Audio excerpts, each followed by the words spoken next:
নগর থেকে শত মাইল দূরে। সরলতা আর প্রকৃতির রূপ যেখানে বর্ষা সাজিয়েছে। দুপুরে দল বেঁধে নদীতে গোসল, ঘোড়ার গাড়ি হাঁকিয়ে এচর থেকে ওচরে ঘুরে বেড়ানো, চোখ জোড়ানো সবুজ প্রকৃতি, এই সব কিছু দেখবেন আজকের এই ভিডিওতে। আজ আমরা এমন কিছু দেখাতে চলেছি যা আগে কখনো দেখেননি। চর মানেই কোলাহল মুক্ত এক বিশুদ্ধ জীবন, যেখানে ঝকঝকে লাইট নেই, নেই গাড়ির শব্দ, নেই কোনো চাকচিক্য, আছে শুধু মায়া আর মনোরম পরিবেশ। পাখির কিচিরমিচির, নদীর শীতল বাতাস আর ছোট ছোট ছাপড়া বাড়িঘর, এই সবগুলোই যেন এক একটি সুখের ঠিকানা। চরে আছে বিশুদ্ধ বাতাস আর সবুজ প্রকৃতি, যে প্রকৃতির দিকে একবার তাকালে মনে হয় জনমভর তাকিয়ে থাকি। এত সুন্দর, এত মায়া আর এত স্বপ্নের মতো জীবন কোথাও নেই। তাই তো বারবার ছুটে আসি এই দুর্গম চরগুলোতে, দেখাই চরের মানুষের জীবনের গল্প। একটি চরের গল্প বলছি। বিচ্ছিন্ন এক চর, যার অবস্থান যমুনা নদীর গহীনে। চরের পাশে বয়ে গেছে একটি কাঁচা রাস্তা, পাশেই জংলা উদ্ভিদ, তার ঠিক পাশে কলার বাগান। নতুন একটি বাগান মাত্রই শুরু করেছে, আর কিছুদিন পর আসবে কলা, বিক্রি হবে ওপারের উলিয়া বাজারে। সমৃদ্ধ হবে কৃষক। চরের এই পথ ঘাট, প্রকৃতি সবকিছু যেন নীরবে একটি গল্প বলে যায়। সেই গল্প সৌন্দর্যের গল্প। নেই কোনো কোলাহল, দূরে ভেসে আসা পাখির ডাক, বাতাসের শব্দ আর বয়ে চলা নদী, সবকিছু মিলিয়ে জীবন যেন এক সৌন্দর্যের গল্প বলে। সেই গল্প বারবার বিমোহিত করে আমাদের। তাই তো ছুটে আসি এই দুর্গম চরগুলোতে। কত চরে যাই, কত কিছু দেখি, সেই ধারাবাহিকতা বজায় রেখে আজ আমরা এসেছি যমুনার গহীনের এক চর সুখনগরীতে। এসে বিমোহিত হয়েছি প্রকৃতির রূপ দেখে। নামের মতোই সুন্দর এই চরের প্রকৃতি। চরের জীবন যেন একটি বাস্তবমুখী বই, যে বই আমাদের শিক্ষা দেয় ধৈর্য, সংগ্রাম আর মানিয়ে নেওয়ার কৌশল। চরের মানুষের সাথে যত মিশি তত অবাক হই। কত কষ্ট, কত দুঃখ আর কত সংগ্রামের মধ্যে কিভাবে মানিয়ে নিতে হয়, সেটি আসলে সেই মানুষগুলোকে কাছ থেকে না দেখলে বোঝা যাবে না। আমার সামনে যমুনা নদী, চারপাশে যখন তীব্র তাপদাহ, ঠিক সেই মুহূর্তে যমুনা থেকে উঠে আসা বাতাসে স্নিগ্ধ হচ্ছে শরীর। এক মুহূর্তের জন্য মনে হচ্ছে এখান থেকে যেন কখনো না সরে যাই।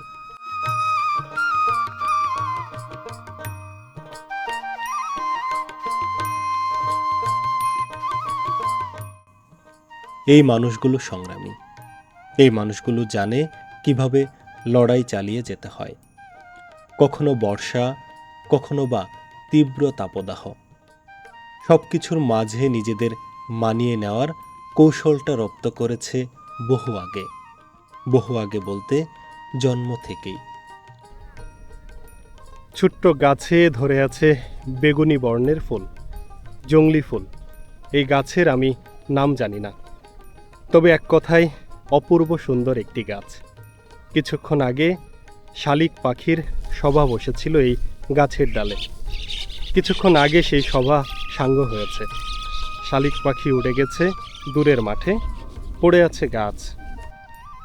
একপাশে যমুনা নদী, আর নদী পাড়ে সুন্দর এক জংলি গাছ। বর্তমানে আমরা যে চরে আছি, সেই চর কতটা অপরূপ সুন্দর তার প্রমাণ এই সামনের গাছটি।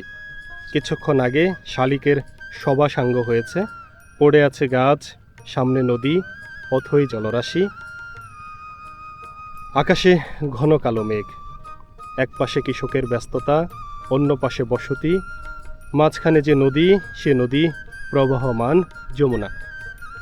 এক কথায় অপরূপ এক সৌন্দর্যের অবতারণা হয়েছে এই নদী পাড়ে, যে সৌন্দর্য আমাদের বারবার মুগ্ধ করে। শহরে জীবন, কোলাহল আর মানুষের কর্মব্যস্ততা, সব কিছুর বাইরে যে এক সুন্দর জীবন আছে, সেটি আসলে চরগুলোতে আসলেই বোঝা যায়। নদীপাড়ের সৌন্দর্য বর্ণনা করার সাধ্য আমার নাই, কারণ এত সুন্দর সৌন্দর্য কেবল কবিদের কবিতায় মানায়, আমার মুখে নয়। মাথার উপর সূর্য মামা। কিছুক্ষণ আগে ঘন কালো মেঘে ঢেকেছিল আকাশ, এখন রৌদ্রোজ্জ্বল। কাকা ভালো আছেন না? আছি আলহামদুলিল্লাহ। কাউন হয়েছে কেমন? কারণ ইনশাআল্লাহ ভালাই আছে মোটামুটি, আল্লাহ রহমান, আল্লাহ যা দিছে হাজার হাজার শুকরিয়া। প্রতি বছরই করেন? হ্যাঁ, প্রতি বছর করি ইনশাআল্লাহ, আল্লাহ রহমান। কি নিজে খাওয়ার জন্য নাকি বিক্রি না, করবেন? বিক্রিও করি, আল্লাহ আমি নিজেও খাই, আল্লাহ খিলে। কাউনের দর কেমন? কারণ তোর 2000 2500। কৃষক আমাদের আসল হিরো। ভোরের প্রথম আলো ফুটতেই কৃষক নেমে যান মাঠে, কাঁধে লাঙল, হাতে কোদাল। এ দিয়েই শুরু হয় তার দিনের কাজ। রোদ, বৃষ্টি, ঝড় কোনো কিছুই যেন তাকে দমাতে পারে না। কৃষকের সুখ খুব সাধারণ। ভালো ফলন হলে, গোলাভরা ধান থাকলে, পরিবারের মুখে হাসি দেখলে তিনি আনন্দ খুঁজে পান। গ্রামের নির্মল বাতাস, পাখির ডাক, সবুজ প্রকৃতি আর নিজের পরিশ্রমের ফসল, এসবই তার জীবনের প্রকৃত সম্পদ। অনেক কষ্টের মাঝেও কৃষক আশা নিয়ে বেঁচে থাকেন, দেখেন নতুন স্বপ্ন। আমার সামনে যে কৃষক, সে কাউনের আবাদ করেছে।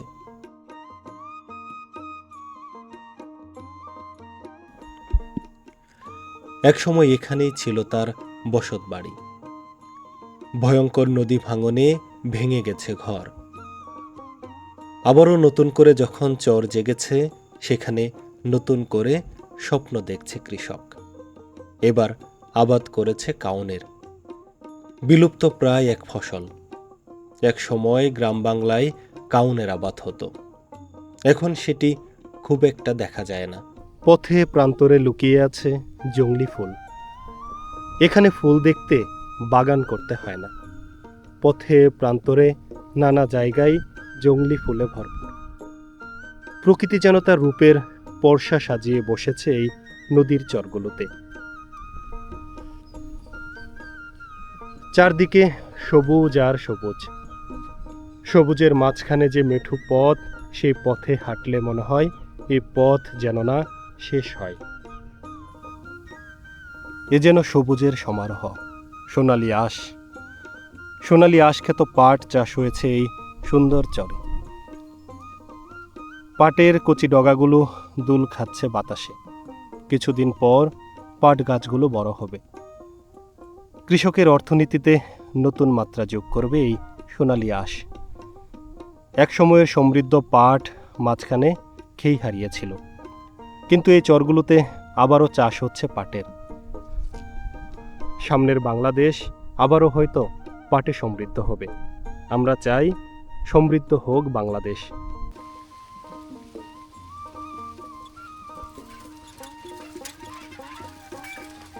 বাড়ি হচ্ছে নদীর ওই পারে। বাড়ি মেরে আসলে নদী ভেঙে মরে গেছি। এখন কি কাজ করবেন চরে? এটা পাট ফুটালা, নিড়ানি দিবেন। জি।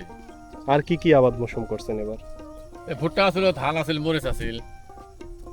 এবার যে সিজন যাইতেছে, তাতে কি কৃষি কাজ ভালো হচ্ছে না খারাপ হচ্ছে? ভালো হয়েছে আলাদা, আসসালামু ভালো আলাইকুম। হয়েছে। খুব সুন্দর হয়েছে। আমার ধান খুব সুন্দর ছিল। ভাইজান কি চরেই আসছেন জমি জমা দেখতে? আবাদ করছি, শিলে ভুট্টা মনে করেন ওই যে উড়ানি শেষ করছি, ভাঙ্গা শুরু করছি, ভাঙ্গা এই আজকে ভাঙ্গাই শেষ হবো। এখন তো দাম দর পায় আনছি না, আমরা তো খালি দিতেই আছি, বাহি দিয়ে খালি পথ হারা। মনে করেন আজকে যে 2.5 লাখ টাকা বাহি পড়ছে বিহারি গাছে, টাকাই দিতেছে না। এখন আমি চলি কি দিয়ে, চলার তো বুদ্ধি নেই। কৃষকের মুশকিল। কি গাবি না ষাড় গরু? হ্যাঁ। এবার কি কোরবানির ঈদে বিক্রি করেন নাই? তো না না এই এত তো দেওয়া ছোট না, গরু বছর একটু বাড়াইতেন, আরো 2-4টা পালতেন, কষ্ট যেহেতু করতেই হয়।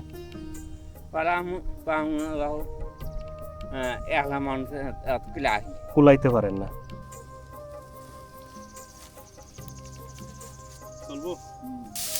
অন্য অন্য ফসলের থেকে কি সার বিষ কম লাগে কাউনে?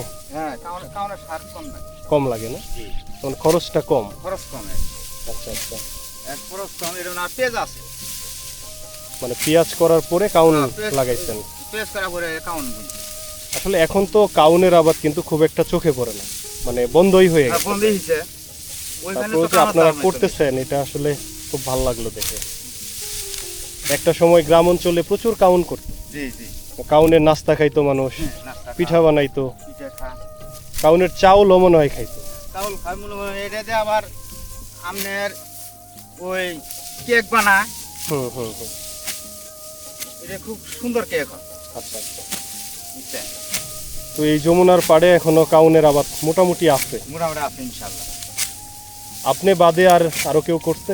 আর ওই রাতপুরি করছে, এইটা সাপুরি করছে। মাশাআল্লাহ, কাউন তো জি, খুবই সুন্দর। খুব সুন্দর কাউন হচ্ছে, হ্যাঁ? দেখতেও অনেক সুন্দর, হ্যাঁ, দেখতেও সোনালী সুন্দর। ফসল, জি, মাশাআল্লাহ। কতটুকু জায়গার উপর এবার কাউন করছেন? যে আমি করছি ওই 1 বিঘা। প্রত্যেক বছরই কি আপনি কাউন হ্যাঁ। চাষ করেন? প্রতি বছরই করি আমি। মোটামুটি নদীতে তো অনেকটা পানি চলে আসছে, জি। হয়তো আর কয়েকদিন পরেই, জ্যৈষ্ঠ মাসের এখন শেষের দিকে, আর কয়েকদিন পরে বর্ষা, তারপরে বর্ষা। মনে হয় পানি একদম পুরো এই একবার ভরি যাবো ওখানে, আপনার বাড়ি কি ওই পারে না এই পারে? আবার ওই পারে। এক সময় তো এই পারে ছিলেন মনে হয়, হ্যাঁ আমার বাড়ি ভিটা আছে, এখানেই ছিল, জি। মানে এই জমির উপরে। জমুর উপরে আছে। এখন বর্তমানে আর উমরে আছে আল্লাহর রহম, বুলা বাজারে। সেই সাথে একটি জিনিস জানিয়ে রাখি, যে চাচার সাথে আমরা কথা বললাম, তার বসত ভিটা ছিল ঠিক এই জায়গায়। ভয়ঙ্কর যমুনার ভয়াল গ্রাসে বসত বাড়ি হারিয়েছে। কয়েক বছর পর যখন আবারও জমিগুলো জেগে উঠেছে, সেখানে আবাদ করছে নানা ফসল। লাগিয়েছিল পেঁয়াজ, পেঁয়াজ ওঠানোর পর এখন আবাদ করেছে কাউনের। কাউনগুলোও ঘরে উঠছে। যেখানে একসময় বসত বাড়ি ছিল, যেখানে খেলাধুলা করেছে, জীবন সংসার কেটেছে, সেখানে এখন ফসলের আবাদ হচ্ছে। চরের মানুষের এই জীবন বড় বৈচিত্র্যময়। আজ যেখানে নদী, কাল সেখানে চর। আজ যেখানে চর বসত বাড়ি, কাল সেখানে অথই জলরাশি। এমনই ভাঙা গড়ার জীবন পার করে চরের মানুষেরা। তবুও যদি বলি এই মানুষগুলো কষ্টে আছে কিনা, একদমই না। শত কষ্ট, শত বাধার পর এই মানুষগুলো হাসি মুখে ঘরে ফিরে, এই মানুষগুলো সুখে দিন কাটায়।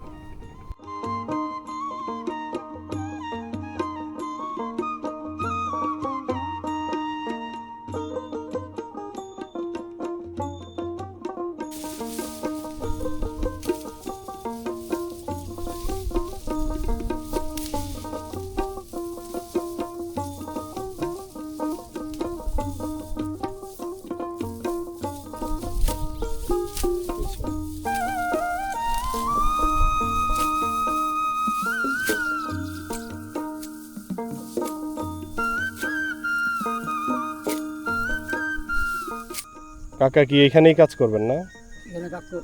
আলু উঠাইতেছেন? কি আলু লাগাইছেন এটা? এটা কি মিষ্টি আলু কাকা?